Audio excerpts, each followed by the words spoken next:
Shalom mga kapatid, kaibigan, mga followers. Ito na naman si Brother Manuel Albisa, maghatid naman sa inyo ng pagkain espiritual. At magandang araw sa ating lahat. Mga kapatid,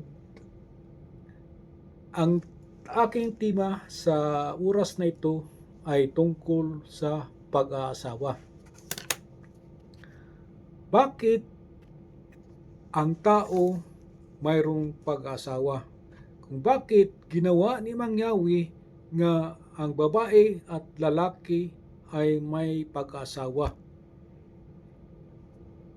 At alam naman natin na ayon nga sa Biblia na magpakarami kayo, hindi lamang sa magpakarami at punuin ang buong mundo na mabasa dyan sa Genesis mga 1:27, mga kapatid, nga magpakarami kayo at punuin ang sanlibutan. Hindi lamang yan ang rason kung bakit tayo nag-asawa sa mundong ito, mga kapatid.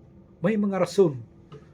Ginawa ni Mang Yahweh na ang babae at lalaki ay mag-asawa dahil sa isang rason, mga kapatid. Kung basahin natin sa 1 Corinto City 2, mga kapatid, atong basahin mga kapatid sa 1 Corinto chapter 7 verse 2, ayon dito, ngunit para maiwasan ang pakikiapid, bawat lalaki o babae dapat magkakaroon ng kanyang asawa. Yan ang nakasulat dyan, mga kapatid, para kung bakit ang babae at lalaki ay mag-aasawa, para maiwasan ang imoralidad at mananatiling tapat sa isang kapariha lamang, mga kapatid. Basahin natin uli sa 1 Corinto chapter 7 verse 2. Ngunit para maiwasan ang pakikiapid, bawat lalaki o babae dapat magkaroon ng kanya-kanyang asawa. Yun ang rason, mga kapatid, para maiwasan ang pakikiapid, mga kapatid. Bukod doon, mga kapatid, sa sinasabi sa 1 Corinto 7:12 na para maiwasan ang imoralidad at mananatiling tapat sa isang kapariha lamang. Kung basahin natin ang Hebrewanon chapter 13 verse 4, may rason pa kung bakit may pag-aasawa ang mga tao sa mundong ito. Kung basahin natin sa Hebrewanon chapter 13 verse 4, dapat igalang ng lahat ang pag-aasawa at maging tapat sa isa't isa ang mag-asawa, sapagkat hatulan ng iluhim ang mga nakikiapid at mga nangangalunya. Rason bakit mag-aasawa? Para igalang ang bawat isa, para maging tapat bawat isa, sapagkat hahatulan ng iluhim ang mga nakikiapid at mga nangangalunya. Ang purpose pala sa pag-aasawa, kung bakit ang lalaki at babae, mga kapatid, mga followers, kung bakit nag-aasawa, para magkakaroon ng katapatan at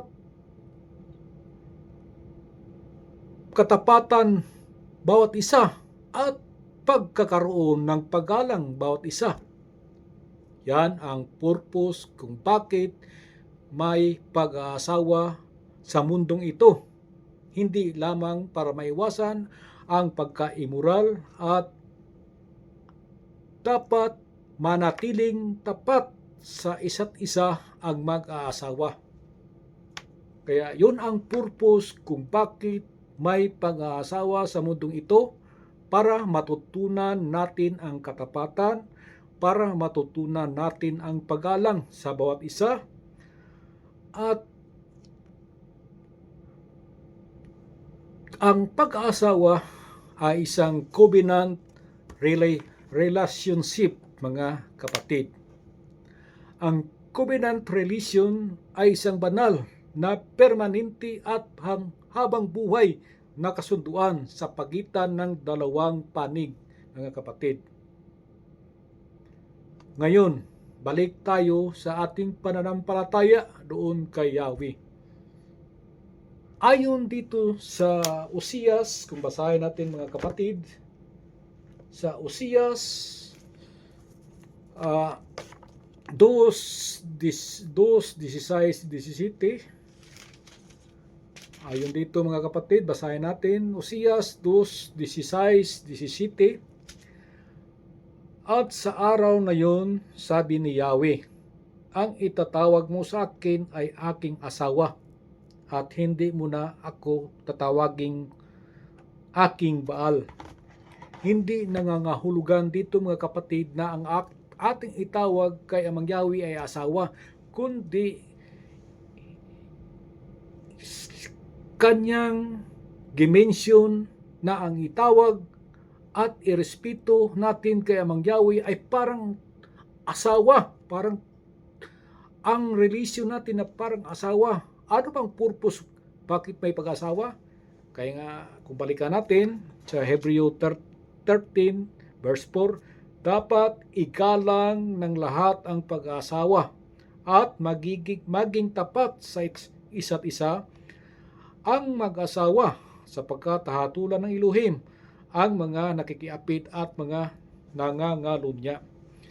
Ang pag-asawa pala, mga kapatid, ay isang proseso para matuto ang isa ng katapatan, para matuto ng isa, ang bawat isa ng imoralidad, at mananatiling tapat ang bawat isa, mga kapatid. Ganun din ang ating pagtuo o pananampalataya kay amang Yahweh. Hindi natin pwede ipagpalit ang pangalan ni amang Yahweh sa ibang pangalan, sa ibang Baal na pangalan. Basahin natin uli ang Usias 2 verse 16. At sa araw na yon, sabi ni Yahweh, ang itatawag mo sa akin ay aking asawa, at hindi mo na ako tatawaging aking Baal. Ano ba yung mga Baal, mga kapatid?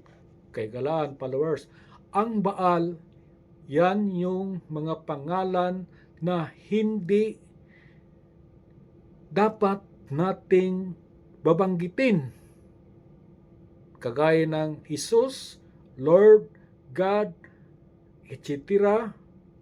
Kung ano pa na mga pangalan na hindi na uugnay dito sa banal na aklat, mga kapatid.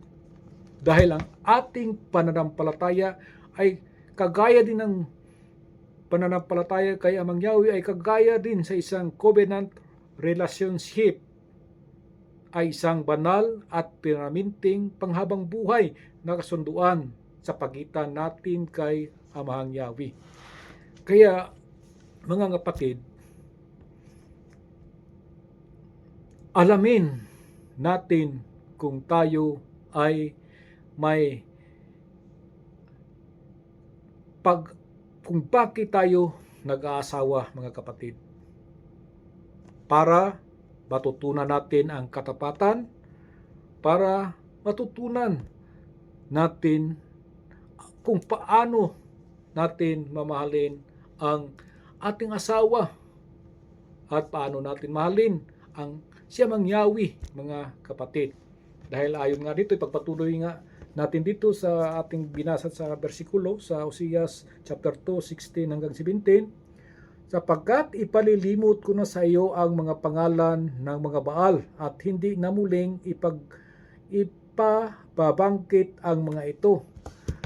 Gusto ni Amang Yahweh nga ang ating relasyon ngadto kay Amang Yahweh ay parang asawa na ipalilimot ni Amang Yahweh ang mga Baal na pangalan. Ano ba yung mga Baal na pangalan? Yung pangalan na dapat hindi natin babanggitin kung tayo ay may asawa na. Di ba? Halimbawa, ikaw may asawa na. Normal sa usa ka tao may ginagawa bilang mag-asawa sa gabi. Sa oras ng may ginagawa ang mag-asawa sa gabi at binigas ang ibang pangalan ng kanyang asawa, ano ang mangyayari sa asawa? Magagalit, magkagulo pa dahil bakit nabanggit niya ang ibang pangalan. Halimbawa, ang pangalan ng asawa ay si Lorena, tapos ang nabanggit sa kanilang paggawa ng gabi na yon ay ibang pangalan, o kaya nabanggit na ibang pangalan gaya ng Lisel. Sa halip na Lorena ang itatawag doon sa kanyang asawa, nabanggit niya ay Lisel, di ano mangyayari, di ba? Magkagulo, magagalit ang asawa. Kaya ganun din, mga kapatid, ang ating pagtawag at paggalang kay Amang Yahweh ay parang asawa, mga kapatid, na iwasan natin ang paggamit ng mga Baal na pangalan, kagaya ng Jesus, Lord, God, ano pang mga pangalan na hindi dapat nating paggatin maliban kay Amang Yahweh sa oras ng panalangin, pananampalataya, mga kapatid. Dahil ayon nga dito, sa basahin natin uli sa Hosea 2:16, 17, at sa araw na yon, sabi ni Yahweh, ang itatawag mo sa akin ay aking asawa at hindi mo na ako tatawaging aking Baal, sapagkat ipalilimot ko na sa iyo ang mga pangalan ng mga Baal at hindi na muling ipabanggit ang mga ito. Yan ang purpose, mga kapatid, kung bakit ang tao may pag-aasawa, kung bakit ang lalaki at babae ay mayroong covenant relation sa oras ng pag-aasawa para matutunan ang katapatan sa bawat isa, mga kapatid. Kaya hanggang dito na lang, mga kapatid, at sana ay may matutunan kayo sa aking maiksing espiritual na pagkain na tungkol sa pag-aasawa. Ang pag-aasawa ay hindi kagaya ng isang kontrata ng isang OFW ay may katapusan. Ang pag-aasawa ay isang covenant relation na panghabang buhay na kasunduan sa pagitan ng dalawang panig. At ganun din ang ating relation ngadto kay Amang Yahweh, na habang buhay natin siyang tatawagin na Yahweh, at ang bugtong anak na si Yahshua Messiah para sa ating kaligtasan, mga kapatid. At salamat sa inyong pagpanood. Si Amang Yahweh laging kasama ninyo sa atin sa lahat ng oras. Hallelujah.